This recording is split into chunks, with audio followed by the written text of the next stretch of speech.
Becoming Sister Wives, Unconventional Marriage, Chapter 1, Meri and Kody. Meri. I spent the early years of my life living in California with my parents, both of whom were devout followers of the Church of Jesus Christ of Latter-day Saints. When I was a baby, my mom had a friend who had left LDS Church because she practiced plural marriage. When my mom learned about this, it piqued her interest, and she began studying the principle as well. Soon after, she suggested to my dad that the family move to Utah. He didn't know her religious reasons at the time, but he said, sure, let's move, though it took them 4.5 years to research and study the principle before they actually did. We finally moved to Utah when I was 5 years old. It was my mother who urged my father to take his first plural wife. He did, and she joined the family when I was only 5, but I was still fond memories of her. Unfortunately, it was a short marriage with no children, and she left 2 years later. When I was 10, my mom and dad once again brought a new wife into the family. I didn't think there was anything strange about it. In fact, I was excited. I was a shy kid and didn't make friends easily. When I found out that the woman my father was courting was from a large polygamous family, I was thrilled to have the chance to get to know a whole new group of people and be able to make more friends. Our family quickly grew. Eventually, my father took 4 wives in addition to my mother. In total, I have 27 siblings. I was in a slightly easier position than many of the other siblings who came from my father's 2nd, 3rd, 4th, or 5th marriages. Since I was the child of my father's first marriage, his, quote, legal one, it was simple and natural for my father to be my father in public. Since polygamy isn't widely accepted for the other kids, it could be more difficult to acknowledge their father publicly. To my father's credit, he owned, that is, acted as though true father to every one of my brothers and sisters. Growing up, I always assumed I would live the polygamous lifestyle. It was a tradition in which I was raised. My biological parents and my mother's sister wives all seemed happy for the most part. Of course, there were normal ups and downs that had happened in the family. I loved being part of a large family. It felt normal and comfortable. My parents, however, never pushed me toward the principle. They wanted me to make my own decisions and come to plural marriage if I chose through my own route. My parents' only rule about religion was that I had to go to church, but this isn't so different from millions of parents around the world. It also was made clear to me whatever religion I embraced as an adult, whether our branch of fundamentalism, LDS, or something else, was entirely up to me. Despite the fact I was shy, I managed to make a number of friends outside our church group. I worked at a portrait studio and became friendly with many of my coworkers, which helped me to overcome my shyness. Perhaps because I interacted with so many people outside my faith when I was a teenager, for a time I really questioned whether or not I was going to live the principle of plural marriage. I was struggling to find my way and discover my own identity within our close-knit community and the requirements of our faith. And then I met Kody. Kody. I was raised in the LDS faith. Both my parents were devout Mormons. However, when I was 14 years old, my mother pulled me aside and explained to me some of the doctrines of Mormonism that are a little more intense. One of these is of the celestial plural marriage. The moment my mother described the principle to me, I had the feeling that this was something I was going to follow. I had no idea how or when, I just knew. Of course, being young and stubborn, I battled hard against this calling. In the LDS Church, there's absolutely no opportunity to explore plural marriage. It's simply not done. Plural marriage is one of the few things that sets Mormon fundamentalist faith apart from the followers of the LDS Church. The religions are similar, but this is one of the differences is astronomical. Embracing it meant leaving the faith of my childhood forever. When I was 19, I was sent on my LDS mission to southern Texas. During the 2 years I spent prophesizing for the Mormon Church, the doctrine of plural marriage was constantly on my mind. It spoke to me. It called to me. but I still had no idea what to do with these summons. While I was away in the ministry in Texas, I got a letter from my mother telling me that my parents had excommunicated from the LDS Church and had now joined a fundamentalist Mormon faith. I thought, well, this is interesting, but I was still too hard-headed to see the sign that I should follow in their footsteps. My parents' excommunication from the Mormon Church broke my heart. I was deeply concerned about their spiritual welfare, but God spoke peace to me. I continued my service in the mission field and finished my 2-year calling. By the time I returned from the mission, my father had taken a second wife. My mother had written me dozens of letters about how wonderful her sister wife was, so although I'd never met my new mom, I was ready to accept her completely. She deserved my respect and my love simply because my father had married her. When I returned to Utah from Texas, I immediately experienced the remarkable warmth of the principle of plural marriage as my mother had explained it to me years before. The warmth and love I imagined would go hand in hand with a polygamous lifestyle were no longer an unattainable ideal. They were real and concrete and precisely as I had imagined they would be. My mother was away, but here was another woman who loved my father and whom my father loved, and by extension, we grew to love other as mother and son. It was an easy and wonderful evolution. Even though my parents had converted to fundamentalism, and I discovered for myself the warmth of the polygamous lifestyle, I was still uncertain about converting myself. I began associating with members of my parents' new church and attending their gatherings. I thought I knew what I wanted, but it took me a while to make the commitment. Then I met a girl named Meri, and that changed everything. Meri. I first noticed Kody at church. Our group is a quite close-knit and had been together for a long time, so any new face really stands out. He caught my eye, and I believe I caught his. Someone introduced us, but beyond a brief hello, I don't think we said a word to each other. I was 18 and had never been courted by a guy before. Shoot, I was so quiet that I probably never even been noticed by a guy before.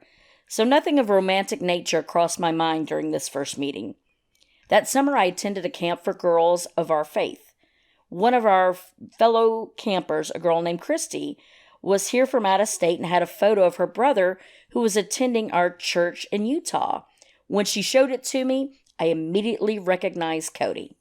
A few months after camp ended, Christy came back to Utah from her home in Wyoming to attend a wedding. She invited me over to the house where she was staying. I walked in the door and there was Kody, sitting on the couch. He said, "Hi, Meri. You're the Meri my sister's always talking about." I was shocked that he knew my name. I was used to my friends getting all the guys when I was pretty much unnoticed. It was good to be seen for once and not overlooked for my shyness. I was a little taken with Kody right off the bat. He was definitely cute, and he had a great attitude. He was talkative and engaged me in conversation and made me feel comfortable around him. Neither courting nor dating were on my mind at that point. He was a brother of a good friend, and that's how we began our friendship. The next day, Kody and Christy came to meet me as I got off my shift at work at the portrait studio in the mall. The three of us went to lunch and then to an evening get-together. I felt comfortable around them as I'd fallen into a new and safe friendship. Over the next few days, I began discovering what a fun guy Kody was. He was always laughing and smiling. He had a good attitude and a positive outlook on life. He was outgoing and positive. I was impressed with the strength of his convictions and the depth of his spirituality. After knowing him for just a few days, I found myself liking to be around him and spending time with him and wondering what direction this new relationship would take. One night, while his sister was still in town, we went to the home of some friends of his family for a party. There were quite a few people there, but every once in a while would catch Kody looking at me. When our eyes met, he gave me a little smile. It made my heart race. Unfortunately, a few days later, Christy returned to Wyoming. Since she was the reason I'd been hanging out with Kody in the first place, I really didn't think that he and I would see much of each other as much as we had been. Thankfully, I was wrong. The next week, Kody and I continued running into each other at church events. Eventually, he asked my dad if it would be okay if the two of us went out to grab a bite to eat. I know it seems pretty old-fashioned that a young man would need my father's permission to go out with me, but our faith has specific morals to uphold the protocols and follow. Therefore, out of respect for me and my dad, Kody wanted to request my father's permission for our association. Anyway, there was something flattering about a young man going to the trouble to get my father's approval before taking me out. My father was an excellent judge of character and warmed to Kody immediately. My dad had a good handle on people. He had no problem with me and Kody hanging out, which soon became the description we jokingly used for our relationship. He knew me well enough to know that we would be appropriate with each other and knew he had nothing to worry about in my new relationship. Now that we had my father's approval, Kody and I could get to know each other in earnest. Maybe it was because of me, or maybe it was purely because of his growing interest in our faith. I think it's a combination of the two. But Kody started spending more and more time associating with people from our church. I usually found myself somewhere nearby. Kody was, and always has been, a loud and enthusiastic presence. It's hard to miss him in a crowd. Back then, I was quickly learning that Kody is the guy everyone wants to know and be around. At first, when people noticed us hanging out together, they would ask Kody if I was his sister. I had been a member of this church since I was 5 years old, but I was so quiet and shy that many people had simply not noticed me. Now that I was spending time with Kody, people began to take notice. Before Kody arrived in our group, I'd been a wallflower. Now I began coming out of my shell. It was nice, but it was strange. I was experiencing the people and places that had been most familiar to me in a whole new light. I was participating instead of standing on the sidelines. I was spending more and more time with him and starting to hope that our relationship would go beyond friendship. But then, Kody broke my heart. After we'd known each other for a few weeks, when I could no longer deny that I was falling for him, Kody came over to my house. We were sitting on the couch waiting for my mom to get home. Kody really enjoyed my mom's company and wanted to spend some time with her, which pleased me and gave me the hope that things were becoming more serious between us. This hope was short-lived. At the precise moment I'd expected him to make some sort of declaration to me, or at least hint at his feelings toward me, he said, "I can't get involved in any relationships with girls right now. I like our friendship. Let's continue that." I was devastated, but I fought not to let it show. Kody. I'm a hopeless romantic and too easily infatuated. When I was growing up, I suffered all sorts of little heartbreaks. I had a careless dating style. I would dive into a relationship before considering my true feelings. Often, I'd find myself holding a girl's hand. Then I'd look over at her and think, why am I holding her hand? I don't really like her. During my 2 years in the ministry in Texas, I promised myself that I would never again kiss a woman until I knew for sure that I was in love. When I returned home from my mission and began seriously considering converting from the LDS Church to Mormon fundamentalism, my mother told me that I should take time away from girls, or at least from dating them. She knew that I needed to become less careless and discover what it was truly wanted from a relationship and whom I truly loved. My mother sat me down and said, the next time you find yourself infatuated with someone, why don't you just try and be friends? Don't rush into a romantic relationship right off the bat. Be friends and let something develop. That decided it. I told myself I was done with dating carelessly. I was done chasing girls. I urged myself to be patient and learn how to be friends with the next girl I became interested in. Meri was my experiment in friends. Meri was so cute and sweet when I met her that I had a hard time suppressing my hopelessly romantic nature. She had a remarkable purity about her. I had a sneaking suspicion that we were soulmates, but because of the promise I'd made to myself, I rejected this notion. I was determined to be Meri's friend until I knew better and could confirm my suspicion that our destinies were entwined. I was glad that Meri and I kept finding ourselves spending more and more time together. I was excited to be associating with members of Meri's faith. They had an intensity about religion that I found inspiring.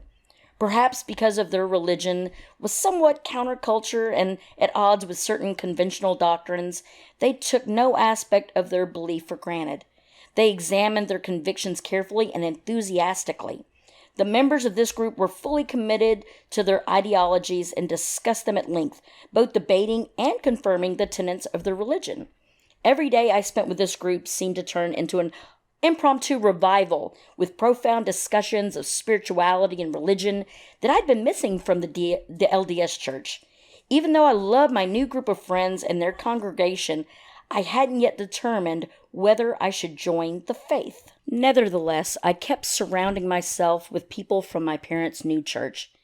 A few weeks after I told Meri that I wasn't open to dating, I invited her up to my parents' ranch in Wyoming for Thanksgiving.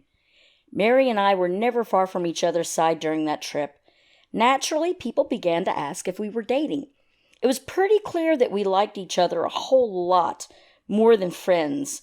I often caught Meri making eyes at me. I didn't have to ask her how she felt about me. It was written all over her face. I couldn't stop winking back at her from time to time. It was no longer possible for me to deny that I had strong feelings for Meri. She was sweet and innocent and a wonderful listener. She validated my existence. We became inseparable. At the same time, I thought this wasn't fair to Meri or me. I didn't want to lead her on, but I didn't want to make a mistake either. Thanksgiving ended. I planned to stay with my parents for a few days, so I drove Meri back to Utah with some of our friends. This was the first time in weeks we'd been separated for so long. I thought about her constantly while we were apart. The house was finally quiet, which is remarkable in my large family. All the guests had returned home and my younger siblings were in bed. I was sitting at my mom's kitchen table eating ice cream with a fork. The kitchen was dark, but the light from the living room spilled onto the floor. Again, I thought it wasn't fair for either of us to pretend we were just friends. We were obviously much more than that. I didn't want to drag this out and hurt Meri or myself in the process. I needed God to answer two questions. Should I join the church I was investigating? And should Meri and I get married? After all, I couldn't marry her without converting.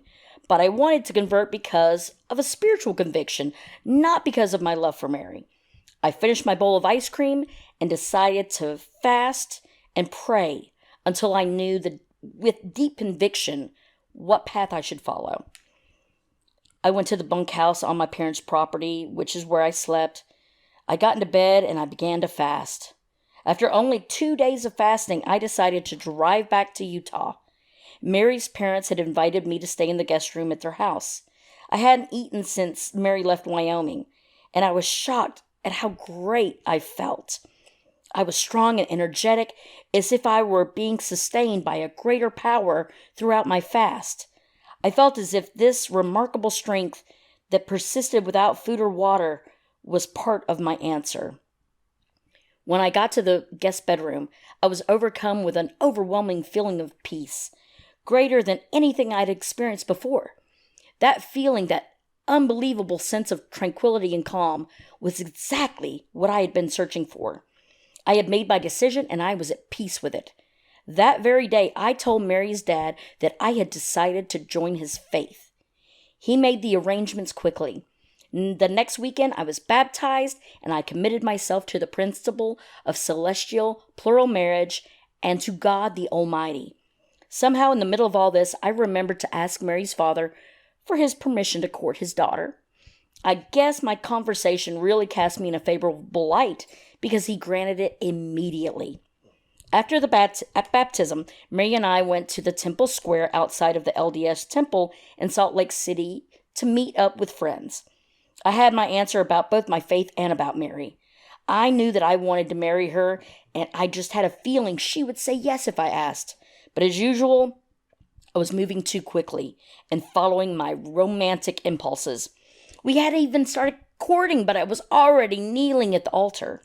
That night at the temple square, I was wearing an old trench coat for my mission. I turned to Meri and I said, "Your hands are cold." When I took one of them in mine and I put our hands into the pocket of my coat, I didn't want to attract anyone's notice, but I wanted to hold her hand. I had finally become comfortable with our romance because now I knew this was the woman I was going to marry. Meri. Even though Kody had told me that he didn't want to date anyone, I still hoped that he would change his mind. When he finally approached my father about wanting to court me, I was thrilled. Kody and I had a wonderful courtship. The fact that we spent so much time as friends and knew each other so well allowed us to develop a sweet, romantic relationship based upon friendship and mutual respect. Kody and I decided to spend Christmas with his family at their ranch in Wyoming. I had been there 3 years since he had spent the Christmas there, and I was looking forward to getting to know his family a little better. We had been courting for about a month, and we had been hanging out for even longer than that. It was impossible for us to hide the depth of our feelings for each other. Everyone knew we were in love. At dinner, a few days before Christmas Eve, his family kept nagging us about our relationship. They all wanted to know, "When are you guys getting married?" They asked me over and over again. Finally, I shot back, "Well, he hasn't asked me yet." More to tease Kody than anything else, but maybe to light a fire under him. That night after dinner, we were sitting in the bunkhouse. Kody asked in a nervous but cute way, "I'm thinking maybe we ought to get married, if you want to." It was an awkward moment, not at all the romantic proposal girls dream of. Although I did want to marry him, I was hoping for a real proposal, and there was something else holding me back. I wanted to take some time for introspection, to know from God if this was the right choice for me. During this time, I was taking to check my feelings and validate them with God. Kody and I went ring shopping. We found a ring we both really liked, but we kept looking just to be sure. Kody knew this was the ring for us, though, so I thought, well, we're still shopping. He secretly had his sister buy it for him. On Christmas Eve, Kody officially asked me to marry him. He was really nervous. He sounded shy and embarrassed, and not at all like his usual self when he asked me to marry him at this time. He handed me a jewelry box without opening it or taking out the ring, almost as if he was delivering a package. I thought it was sweet how nervous and unpracticed he was. "You're supposed to take the ring out and present it to me, not just hand me a box," I told him. But I was giving him a hard time. I was thrilled that Kody had asked me to be his wife. I was completely in love with him. I knew he was my soulmate and that we were destined for each other. We had a strong foundation of friendship to build on. I was so excited to finally be engaged to him and looking forward to becoming his wife. In true Kody fashion, he had once again jumped way ahead of himself. He'd asked me to marry him before he'd received consent from my father. The next day, Kody called my dad.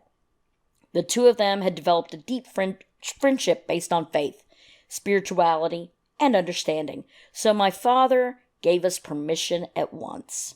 Kody. I loved Meri. I was certain of it. But I was worried. In every one of my past infatuations, I had been able to explore the possibility of a chemical connection through a kiss. I hadn't done this with Meri, however, simply because it was not appropriate by the standards of my new faith, and because I was waiting for the appropriate time.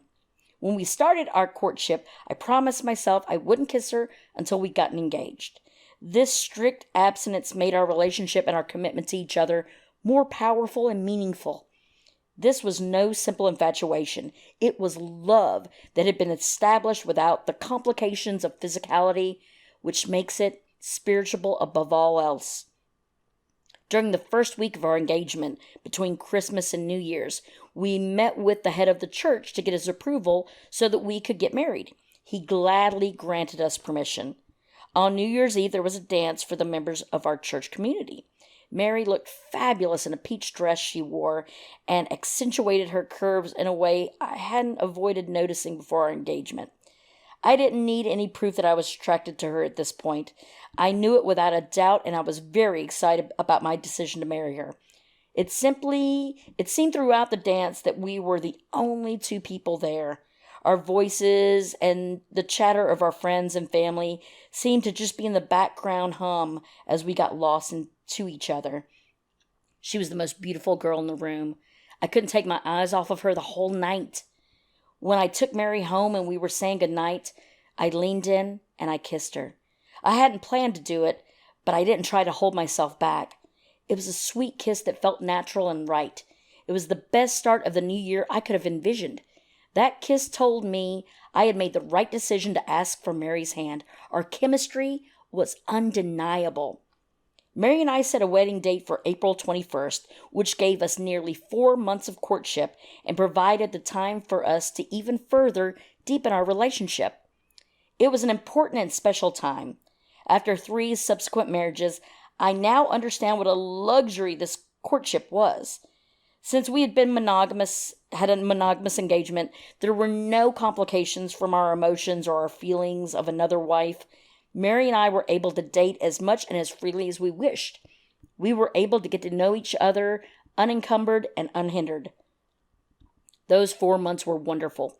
Our friendship developed into a remarkable love affair. We shared everything with one another. We got to know each other on an intimate and chaste level. After the first kiss, we shared many more kisses. It was clear to me that Meri and I were finally married, that there were no awkwardness between us. Meri was my fiancée, and we were very much in love. Our relationship was a typical love story, the kind you see in the movies and TV. She would smile from across the room, and I would wink back at her. We must have aggravated our friends and family with how much in love we were. We were outwardly infatuated with each other. Deep down, we were becoming soulmates. I suspected from the moment we met. During our courtship, we were completely carefree. We had minimum wage jobs that weren't too committed. We didn't have much money, and we were trying to prepare for our wedding and honeymoon, but it didn't bother us. We didn't know where we were going to live after the honeymoon. We didn't know what we were going to do, but it was exciting. We had each other, and that's all that mattered. Meri. Kody and I were married on April 21st, 1990. We had a very special private wedding ceremony and a traditional wedding reception. I wore a simple and elegant white dress that I had made by hand, and I had my heart set on Kody wearing a white tuxedo. I look back at pictures from our wedding and laugh, but with the 80s having just ended, it was definitely the style of the day. Kody and I chose to spend our wedding night at our new home. It felt special to us to be able to begin our intimate lives together in our own home rather than in some hotel room. We were deeply and passionately in love with each other. There was no awkwardness between us. Everything felt as it should be. We had plans to leave on our honeymoon the next day, but unfortunately I got sick, and that delayed our plans. Although being in this new relationship with Kody was absolutely amazing and wonderful, we had a lot of fun together planning our wedding, and I think my getting sick was just a result of all the stress that comes with planning a wedding. For the next 3 days, we stayed at home. Kody started calling our home our honeymoon cottage. Finally, toward the end of the 3rd day, I felt good enough to travel. There we were 4 days after we were married, finally leaving on our honeymoon. We only got as far as Pocatello, Idaho that night. Our honeymoon was a typical Kody Brown style trip. Everything was spontaneous and unplanned. We were so excited to be married and to be traveling with only each other for company. The next day, we made it to Jackson Hole, Wyoming, our official honeymoon destination. We spent a memorable few days there sightseeing around the quaint little tourist town and exploring our renewed relationship. We had a magical and romantic experience together, a wonderful beginning to our new life. After our honeymoon was over, I and Kody settled down in a town called American Fork, about a half an hour south of Salt Lake City. Our new life together was sweet and romantic. We spent as much time together as possible, just basking in the love shared between us. I was 19 and Kody was 22. We didn't have any plans set for the future yet. We didn't have school or careers tying us down. We just wanted our love affair to continue. During that first year of marriage, we weren't always the most responsible adults. At one point, we both held jobs that didn't really interest us. We needed to make a trip out of town to see his family in Wyoming, so we quit our jobs and decided to just get ones we actually liked when we returned home. We loved spending time together more than anything, and before we had kids and other wives in the picture, we were able to live carefree. Maybe we were purely enjoying ourselves, or maybe we were taking our time figuring out what we wanted. I think it was healthy not to have rushed into anything, pretending that we were more mature and knowledgeable than we are. One thing Kody and I knew, and had become committed to each other from the moment we got married, was that there were to be other wives. Even in the early days of our marriage, we talked about a second wife. We knew it was going to happen, but we didn't know when or how. We often had discussions about whether we would meet our next wife, or who she should be, or how we would bring this new person into our family. On occasion, when Kody and I would meet a woman, he and I would discuss whether she would be a good fit for our family. We knew it would happen eventually, but in the meantime, we were just enjoying the time we had together, learning, sharing, and falling more in love each day.